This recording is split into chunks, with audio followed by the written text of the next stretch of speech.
सो good morning guys. So पिछले class में हम लोग ने पढ़ा था about this all laws.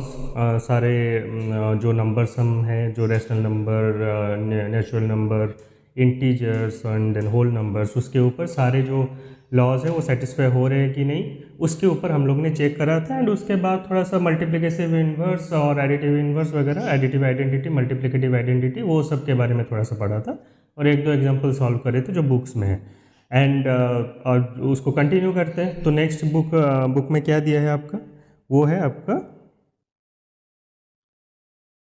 That is distributivity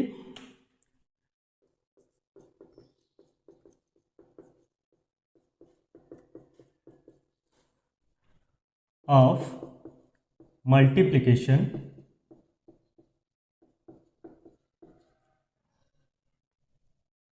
over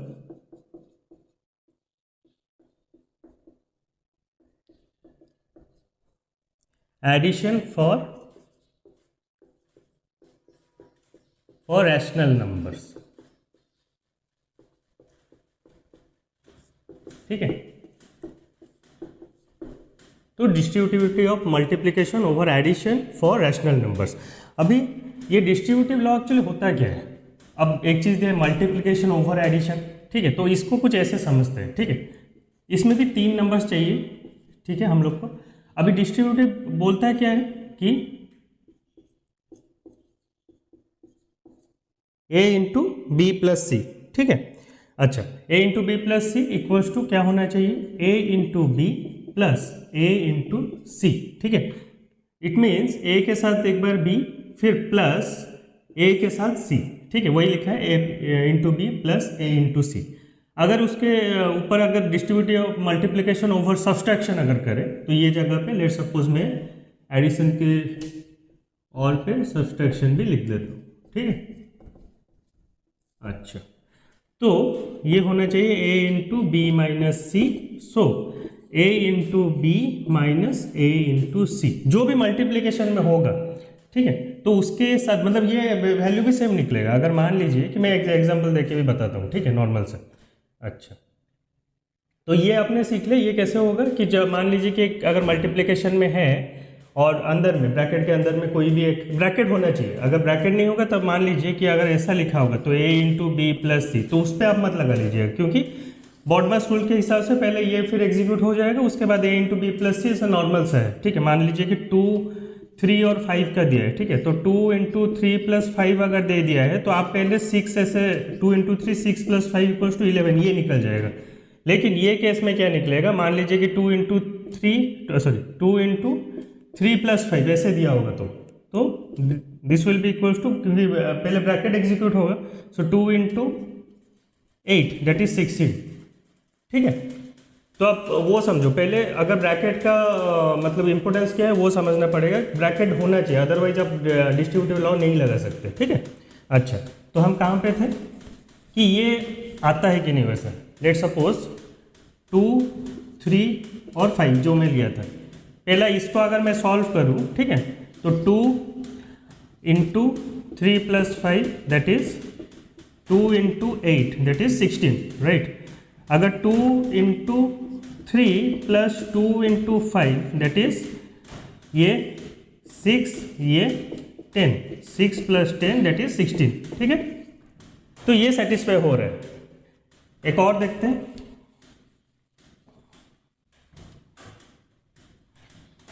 2 into 3 minus 5। ठीक है, तो 2 इंटू 3 माइनस 5 इज -2, सो -4 हो गया इसका आंसर। और लॉ लगा के मतलब ये इसका अगर हम लोग चेक करेंगे तो 2 into 3, 2 into 5 that is 6 minus 10 that is -4। ठीक है, ये सेटिस्फाई हो गया। रैशनल नंबर के ऊपर क्वेश्चन करेंगे, एग्जांपल दिया हुआ है तो वो मैं कराऊंगा। ठीक है, अब इसे इधर से समझ लिए कि ये डिस्ट्रीब्यूटिव लॉ कैसे काम करता है। ओके, तो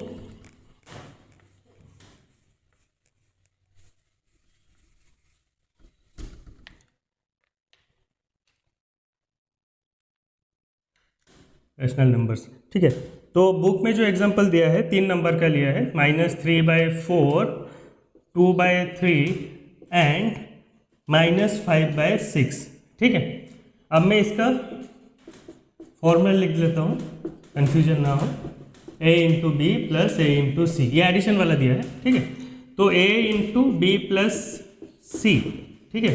तो -3/4 इंटू 2/3 प्लस -5/6, -3/4 इंटू 2/3, 3 और 6 का एलसीएम क्या होगा 6, तो 2 into 2 plus -5 into 1, so -3/4 into 4 -5/6, that will be -3/4 into -1/6, 3 और 2 कटा, दोनों माइनस है, 1/8, ठीक है। तो इसका आंसर निकल गया क्या 1/8। अभी आरएचएस साइड से ट्राई करते हैं, ठीक है।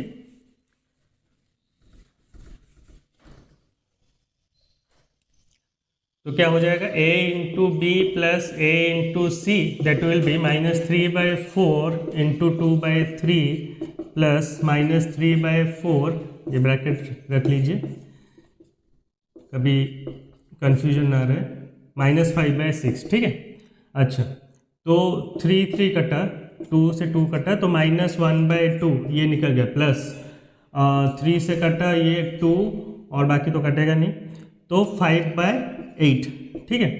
2 और 8 का एलसीएम 2, 1, 4, 4, 1, 1, ठीक है। 8 -1 इंटू 4, 5 इंटू 1, तो -4 प्लस 5/8, दैट विल बी 1/8, 1/8 निकला। LHS equal to RHS। So ये लॉ ऐसे काम करता है, ठीक है। अच्छा,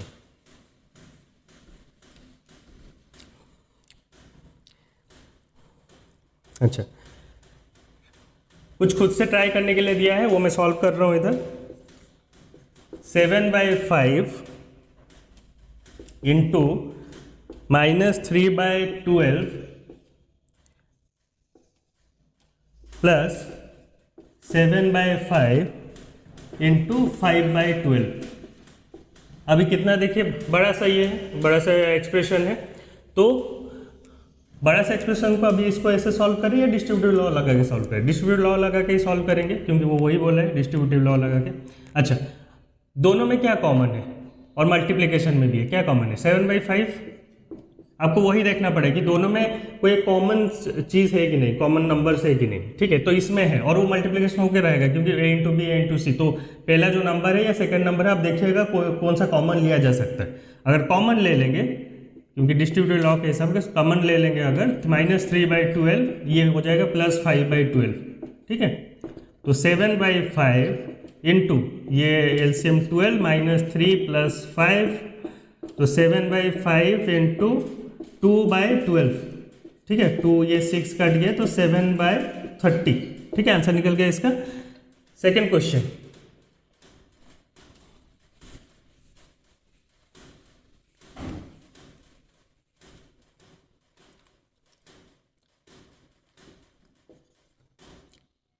(9/16) इंटू 4/12 प्लस 9/16 इंटू -3/9, ठीक है। इधर एक चीज़ आप जल्दी से गड़बड़ मत कर दीजिएगा, दैट इज इधर से इसको सिंपल फॉर्म में रखिएगा मत, क्योंकि क्या है कि अगर क्वेश्चन में दिया होगा, कभी कभी वो दे देता है, तो क्या होता है कि अगर वो डिविजिबल रहता है या फिर किसी को काटने का रहता है, जैसे 4 और 4 इधर कट गया, अगर काट लोगे तो इधर 9/4 हो जाएगा, इधर 9/16 है, कट नहीं रहा है। अगर 1 और 2 मार्क्स का क्वेश्चन है तो वो डायरेक्टली आपको ऐसे सिंपल फॉर्म में लाने की कोई ज़रूरत नहीं, अगर ले आओगे तो फिर और कन्फ्यूजन क्रिएट हो जाएगा। पहले आपको जो क्वेश्चन दिया है तो उसमें चेक करना पड़ेगा कि कोई कॉमन जा रहा है कि नहीं, उसके बाद आप कॉमन ले जाने के बाद फिर जो करना है करिए, सिंपल फॉर्म में लाइए या काटना छटना जो करना है वो करिए, ठीक है। जैसे ये केस में तो 9/16 दिख रहा है हमको, कॉमन मतलब फैक्टर है ये, ठीक है। तो 9/16 को मैंने ले लिया कॉमन, ये हो गया 4/12 प्लस -3/9, ये 9/16 इधर गया, अगर मैं 9/16 हटा दूँ तो इधर 4/12 रहेगा, इधर से भी 9/16 हटा दूँ तो -3/16 रहेगा, प्लस जो है वो कहीं पे नहीं जा रहा है, तो ठीक है। अच्छा, तो 9/16 इंटू 12 और 9 का एलसीएम क्या हो जाएगा, 36 होना चाहिए, देखते हैं।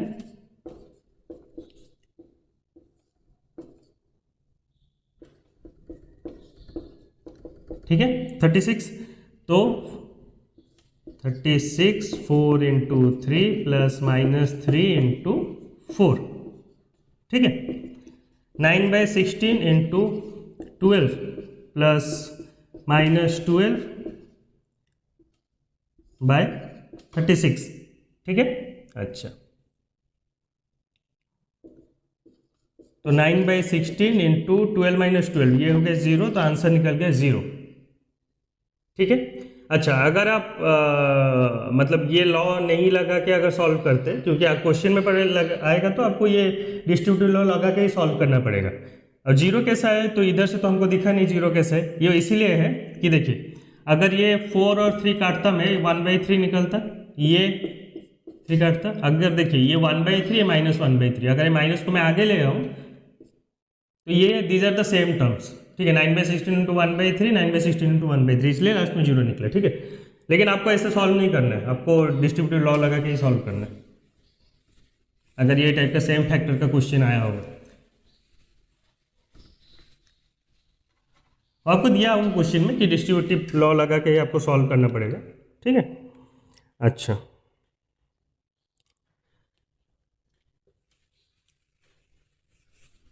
तो डिस्ट्रीब्यूटिव लॉ समझ में आ गया होगा सबको। नेक्स्ट है राइट द एडिटिव इनवर्स, ठीक है। पहला दिया है -7/19 और सेकेंड दिया है 21/112। अच्छा, एडिटिव इनवर्स वाला मैं फॉर्मूला क्या बताया था कि किसी का एडिटिव इनवर्स निकालने के लिए क्या करना पड़ता है, एडिटिव आइडेंटिटी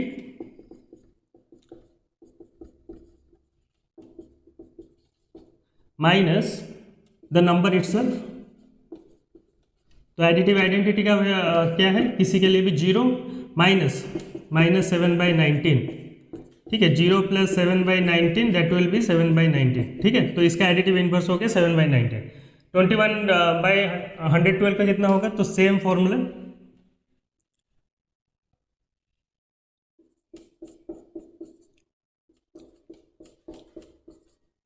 तो -21/112, ठीक है। एडिटिव इनवर्स निकालना इज वेरी इजी, बस साइन चेंज कर दो या फिर ऐसे भी सॉल्व करना है तो कर सकते हो, कोई इश्यू नहीं। नेक्स्ट है verify that minus of -x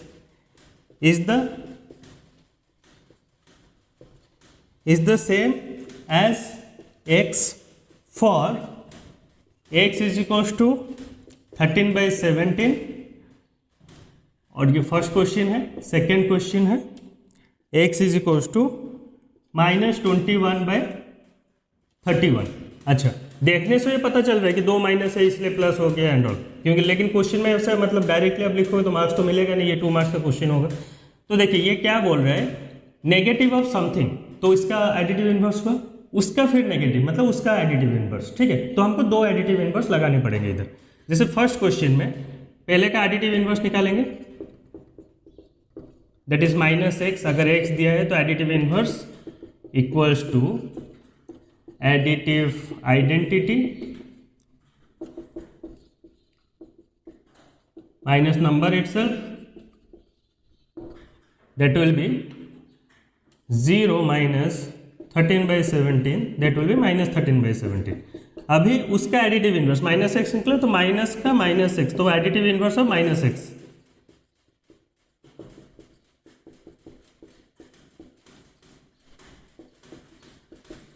ठीक है। तो एडिटिव आइडेंटिटी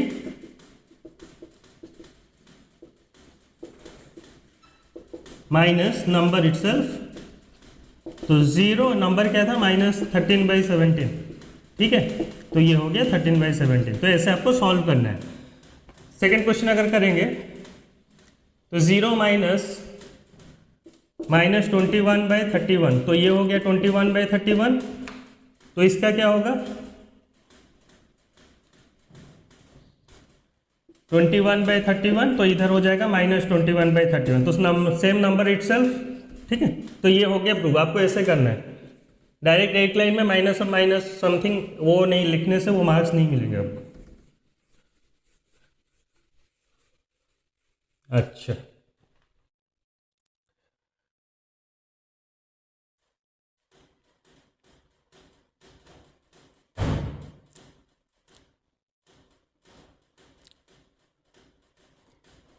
अच्छा और एक एग्जांपल दिया है।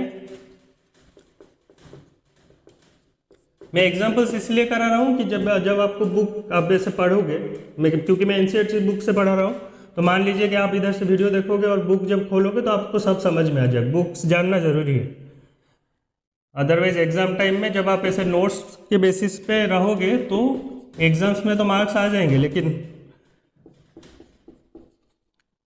आप भूल जाओगे बाद में सब कुछ। 3/7 इंटू 3/5। अच्छा, ये क्वेश्चन में आप एक चीज नोटिस करिएगा, ये -3/7 और इधर भी -3/7 है। ठीक है, या फिर ये आप अगर ऐसे कर लो कि -2/5 इंटू 3/7 -1/14 -3/7 इंटू 3/5। ठीक है, तो अगर आप एक चीज नोटिस करो, माइनस को भी मैं अगर छोड़ दूं तो 3/7 कॉमन आ रहा है। ठीक है, अगर आप माइनस लेके भी करोगे that is also fine, no issues on that part. ठीक है, तो लेकिन इसमें एक 1/14 बीच में। ठीक है, तो उसको पहले साइड को ले लेते हैं। हमको बस इजी करना है हमारा सॉल्विंग, और कुछ नहीं। डिस्ट्रीब्यूटिव लॉ लगा के वो चीज़ सॉल्व हो जाता है। ठीक है, तो 1/14। अभी इधर से मैं क्या बोला, मैंने 3/7 मैंने दोनों चीज़ में देखा, दोनों टर्म्स में देखा 3/7 आ रहा है, तो -2/5 -3/5। ठीक है, -1/14। इधर से मैं माइनस भी कॉमन ले सकता हूँ, -3/7 2/5 + 3/5 -1/14।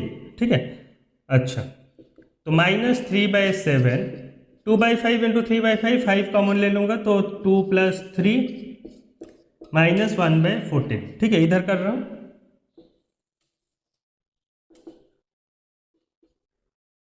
तो -3/7 इंटू ये हो जाएगा 5/5 -1/14। ठीक है, तो 5/5 तो 1, तो -3/7 -1/14। ठीक है, अच्छा -3/7 इंटू माइनस और 7 और 14 का क्या होगा, एलसीएम ऑब्वियसली 14 होगा। ठीक है, 7 का मल्टीपल है 14, तो मल्टीपल केस में आपको एलसीएम निकालने का कोई जरूरत नहीं। अगर आपको 2 या 3 नंबर्स दिया है which are multiples of each other, जो सबसे बड़ा वाला नंबर होगा वही ये करना है। मतलब मान लीजिए कि 3, 6 और 54 दिया है, तो इसका मतलब एलसीएम क्या होगा, 54 होगा। जो देखिए 3, अब आपको ये एक छोटा सा लॉजिक समझना पड़ेगा। मान लीजिए कि 3, 9 और ये 81 दिया है, लेट्स सपोज। देखिए 3 9 से भी डिविजिबल है और 9 मतलब 81 से, मतलब 81 9 से डिविजिबल है और 9 3 से डिविजिबल है। ठीक है, तो अगर ये केस में मैं लूँ तो 81 ही निकलेगा, क्योंकि लास्ट में जो नंबर्स बचता है तो वो तो इसका मल्टीपल्स ही आएगा, समझ रहे हो।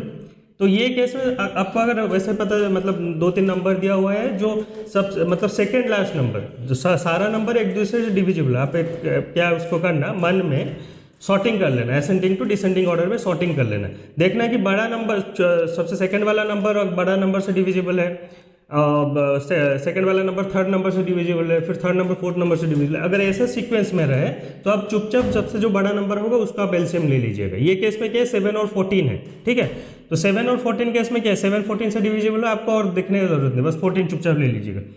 ठीक है, तो -3 इंटू 2 -1, तो -14, ये -6 -1 दैट इज -7/14 दैट इज -1/2। ठीक है, ये आंसर निकल गया। अच्छा, तो ये समझ में आ गया। बस ट्रिक ये था कि हम लोग 3/7 कॉमन लिए, फिर 3/7 कॉमन लेने के बाद हमको दिखा कि हाँ माइनस भी कॉमन ले सकते हैं, इजी रहेगा, तो माइनस भी हम लोग ने कॉमन ले लिया, फिर माइनस, फिर नॉर्मल सॉल्व करके डिस्ट्रीब्यूटिव लॉ लगा के। अच्छा, एक चीज़ बस ये करना, नोटिस करना ही मतलब एग्जाम में लिखना कि जहाँ पे आप लिख रहे हो ना उधर लिख लेना साइड में, इधर इस साइड में लिखना है यूजिंग डिस्ट्रीब्यूटिविटी। ठीक है, नहीं तो डिस्ट्रीब्यूटिव लॉ जो भी लिखना है आपको, ऐसे मार्क्स कटेगा नहीं, बट ये एक अच्छा इंप्रेशन डालता है। और डिपेंडिंग अपॉन डिफरेंट टीचर्स में भी मार्क्स कट सकता है, लेकिन मोस्टली ये चीज़ पे मार्क कटता नहीं है, क्योंकि लॉ है तो मतलब अप्लाई कर सकते हैं और वाइडली यूज लॉ है, ऐसा नहीं कि कुछ मतलब किसी को पता नहीं है जो भी, बट लिखना अच्छा चीज़ है। कोई भी आप कोई भी लॉ यूज़ कर रहे हो या फिर कोई मतलब इक्वेशन को सॉल्व करने के लिए कोई चीज़ यूज़ कर रहे हो, तो आप उसको लिखोगे तो आगे वाला जो भी रहेगा मे बी उसको पता होगा कि नहीं होगा, वो देख के समझ पाएगा कि कौन सा लॉ लगा हुआ है। अच्छा, एक्सरसाइज 1.1 इसका फर्स्ट क्वेश्चन है, using appropriate properties find -2/3 into 3/5 plus 5/2 minus 3/5 into 1/6। ठीक है, तो ये क्वेश्चन है, ये एग्जैक्टली वो वाला क्वेश्चन है जो इससे पहले हम लोग ने करा था। ठीक है, तो इसमें आप देखिएगा 3/5 और 3/5 ये कॉमन जाएगा। ठीक है, और लेकिन ये बीच में 5/2 अलग सा आ गया, तो पहले इसको साइड में करते हैं। तो equals to -2/3 into 3/5 minus 3/5 into 1/6 plus 5/2। अभी इसमें देखिए क्या क्या कॉमन जा सकता है। 3/5 में कॉमन ले सकता हूँ, लेते हैं। तो 3/5 लेने से -2/3 आ जाएगा एंड -1/6 आ जाएगा। ठीक है, प्लस 5/2। अच्छा, 3/5 माइनस भी कॉमन ले लेते हैं, तो 2/3 प्लस 1/6 प्लस 5/2। ठीक है, तो ये हो जाएगा -3/5 इंटू 3 और 6 का एलसीएम 6 मल्टीपल है, तो कुछ सोचना नहीं है। तो 2 इंटू 2 प्लस 1, ठीक है, प्लस 5/2। ठीक है, इतना तक समझ में आ गया।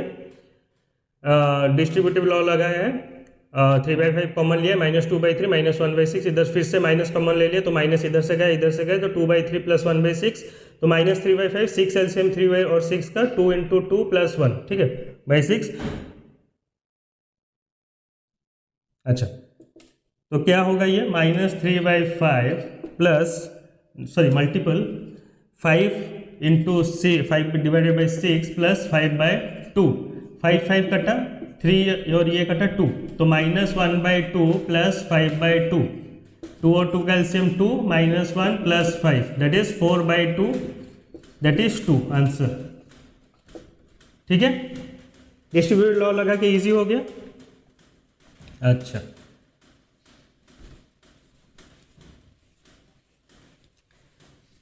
सेम सेकेंड क्वेश्चन क्या है,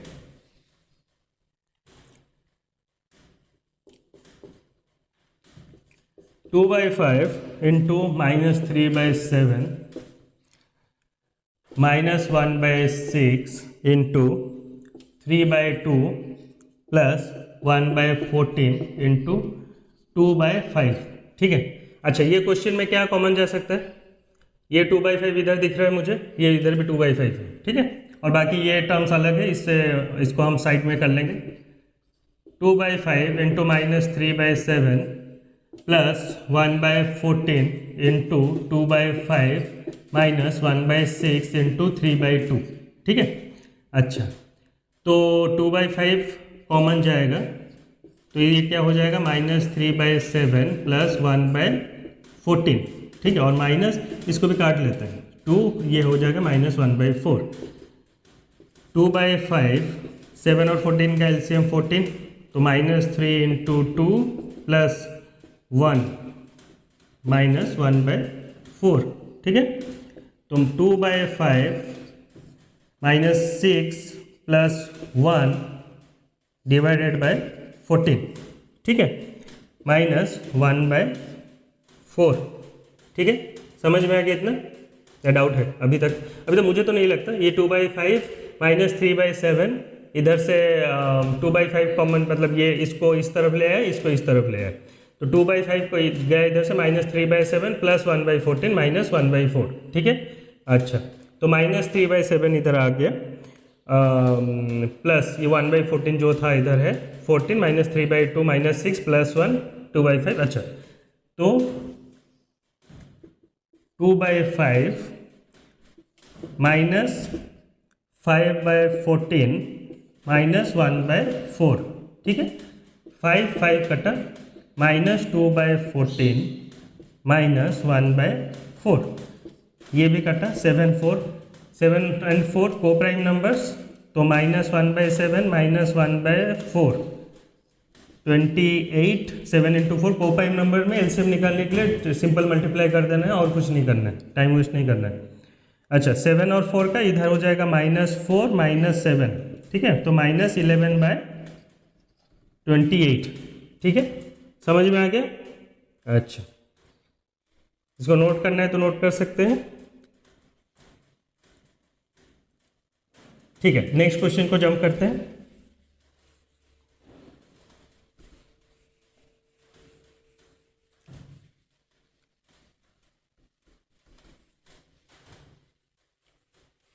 अच्छा, सेकंड क्वेश्चन है,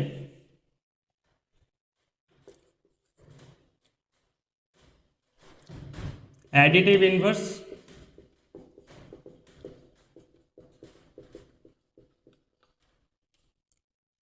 of each of the following, ठीक है। पहला है 2/8 का, इसका क्या होगा, 0 - 2/8 that will B -2/8। Second question, -5/6 का क्या होगा, 0 - -5/6 दैट इज 5/6। थर्ड, -6/-5, अच्छा -6/-5, ठीक है। इसको काट सकते हो तो 0 माइनस काट देना, नहीं तो ऐसे रखना है तो रख भी सकते हो, कोई इशू नहीं। -6/-5, तो -6 that is 6 divided by -5 that is -6/5, ठीक है। क्योंकि माइनस काटोगे तो 6/5 आएगा, तो उसका एडिटिव इनवर्स -6/5 एक माइनस मल्टीप्लाई होकर 2 डिवाइडेड बाई -9, ठीक है। तो 0 -2 divided by -9 that will B -2/-9, minus कटा दैट विल बी 2/9, ठीक है। अच्छा, 19/-6, 0 - 19/-6 दैट विल बी -19/-6, माइनस कटा 19/6। अगर आप चाहो तो ये -6 को ऊपर लेके ऐसे साइड में माइनस लिख के फिर 0 - -19/6 कर सकते हैं, 19/6 भी कर सकते हो, उसमें भी कोई गलती नहीं है, ठीक है। अच्छा,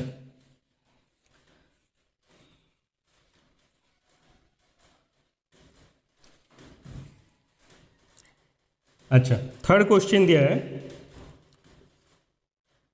verify -(x) is equals to x, ठीक है। अच्छा, इसका x दिया है 11/15, ठीक है। अच्छा,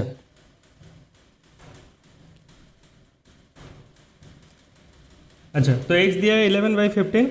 अच्छा, तो इसका क्या करना है, पहले एडिटिव इनवर्स निकालते हैं।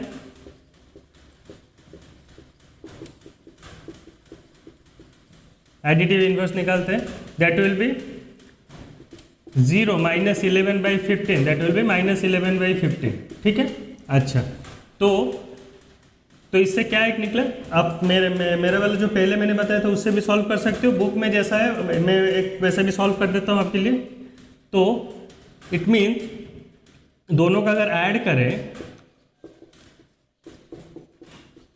तो that will be additive identity, right.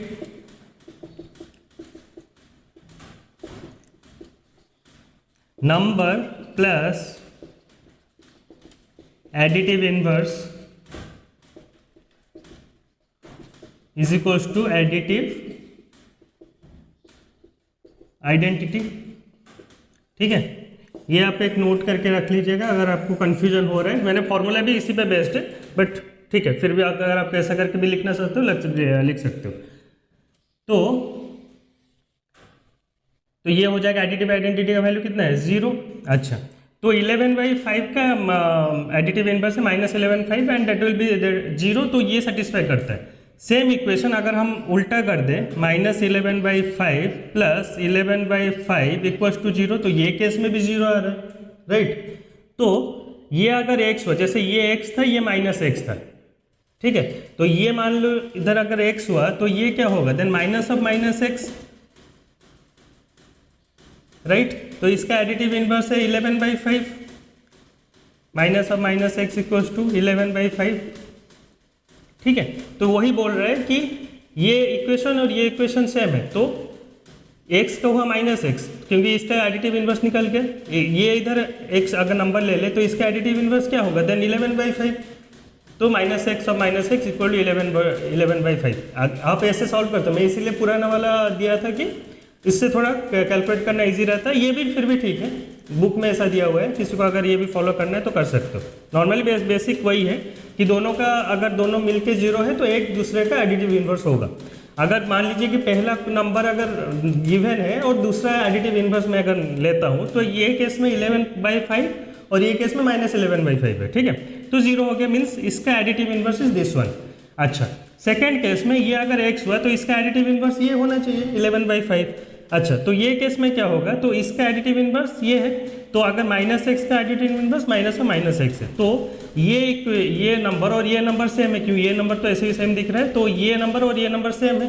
That means जो जहां से स्टार्ट हुआ था उधर वही x इक्वल्स टू माइनस और माइनस एक्स। ठीक है, अच्छा, तो आप ऐसे करके भी सॉल्व कर सकते हो, नहीं तो जो मेरा वाला 11/15 इसका अगर एडिटिव इन्वर्स निकालोगे, मैं AI लिख रहा हूँ, एडिटिव इन्वर्स निकालोगे तो जीरो, additive identity -11/15 that will be -11/15। फिर additive inverse of minus X that is 0 minus -11/15 that will be 11/15।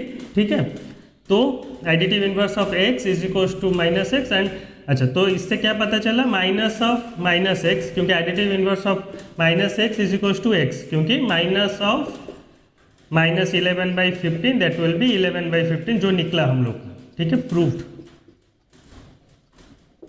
ठीक है, नॉर्मल से क्वेश्चन है, 1 मार्क आएगा max to max. Second question दिया है -13/17, तो ये केस में भी वही कर सकते हो, तो -13/17 प्लस 13/17 इक्वल्स टू 0, तो ये x हुआ तो ये -x, ये अगर ये 13/17 प्लस ये -13/17 इक्वल्स टू 0, तो ये केस में ये -x हुआ तो माइनस ऑफ -x होगा, देन ये एडिटिव इन्वर्स, तो x equals to minus of -x। ये बुक वाला मेथड है, अगर वैसा नहीं करना then additive inverse of x equals to 0 minus of -13/17, 13/17 हुआ, फिर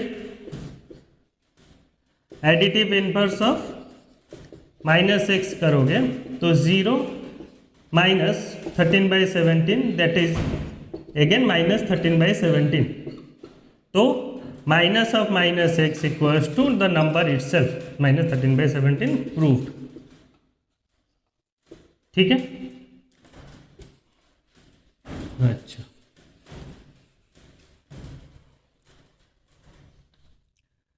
फोर्थ दिया है question, find the multiplicative inverse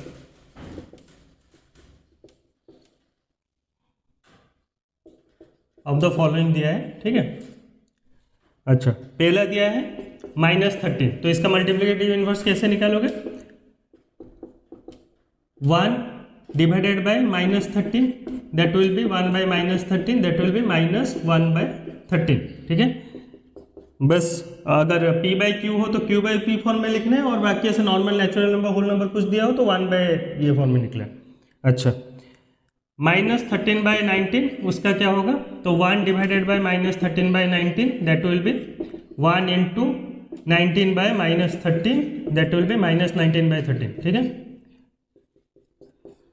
sir, 1/5 का क्या होगा, 1 divided by 1/5 that will B 1 into 5/1 that will B 5। Fourth question -5/8 into -3/7।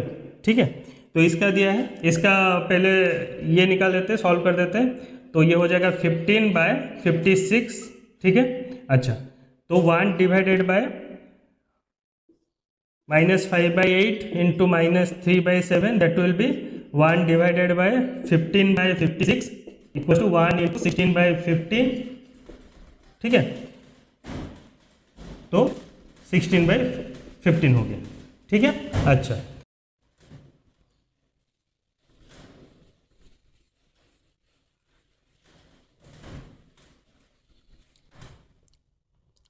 Fifth number, -1 into -2, fifth number -1 into -2/5, ठीक है, इसका क्या होगा, तो -1 into -2/5 पहले सॉल्व कर देते हैं तो 2/5 हो जाएगा। इसका इन्वर्स कितना होगा, 1 इन्वर्स 2/5, 1 into 5/2, डेट इज 5/2, ठीक है। सिक्स नंबर -1 का कितना होगा, 1 divided by -1, that is -1 only, 1 divided by 1, 1 divided by -1, same. अच्छा, ये क्वेश्चन सॉल्व हुआ। Fifth number question,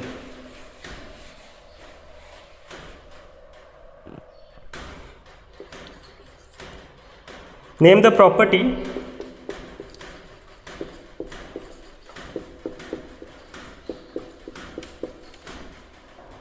under multiplication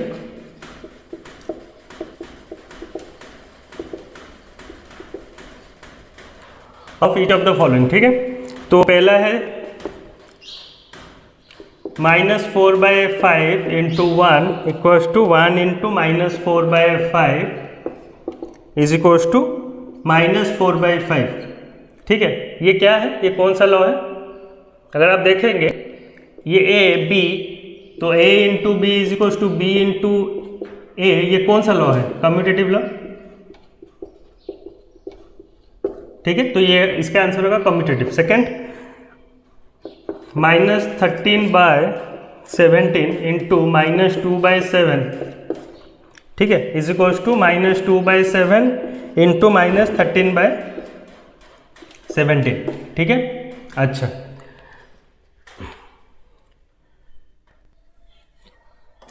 तो ये क्या हो जाएगा, ये भी वही commutative law. Third number, -19/29 into 29/-19 equals to 1, ये कौन सा लॉ होगा, ये होगा एडिटिव, सॉरी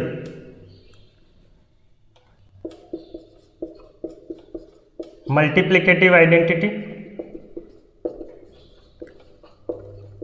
क्योंकि -19/29 इंटू इट्स रेसिप्रोकल, रेसिप्रोकल का मतलब 1 divided by the number itself, दोनों का मल्टीपल होने से 1 निकलेगा answer, that will B multiplicative identity वाला रूल, ठीक है। अच्छा,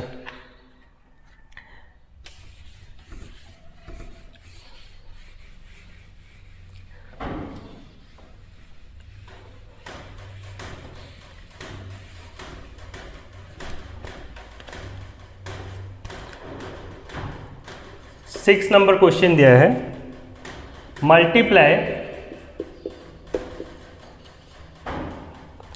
6/13 बाय द रेसिप्रोकल ऑफ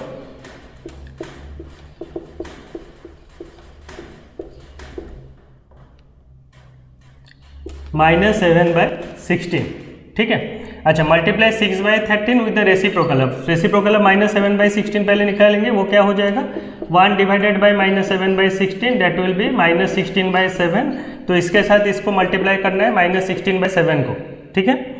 अच्छा, तो ये कितना हो जाएगा, 13 × 7 91, और 6 × -6 -96, ठीक है, ये हो गया आंसर। डिवाइड तो कुछ होगा नहीं, ठीक है। अच्छा, टेल व्हाट प्रॉपर्टीज, अच्छा ये मिटा देता हूँ पहले,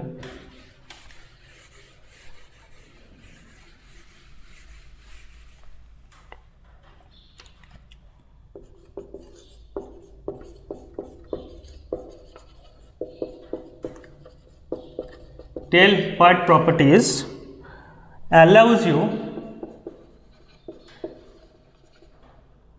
to compute 1/3 इंटू 6 इंटू 4 और ये s 1/3 इंटू 6 इंटू 4/3। ये कौन सा प्रॉपर्टी है? 3 नंबर है। 3 नंबर पे कौन सा प्रॉपर्टी आता है? Associative law.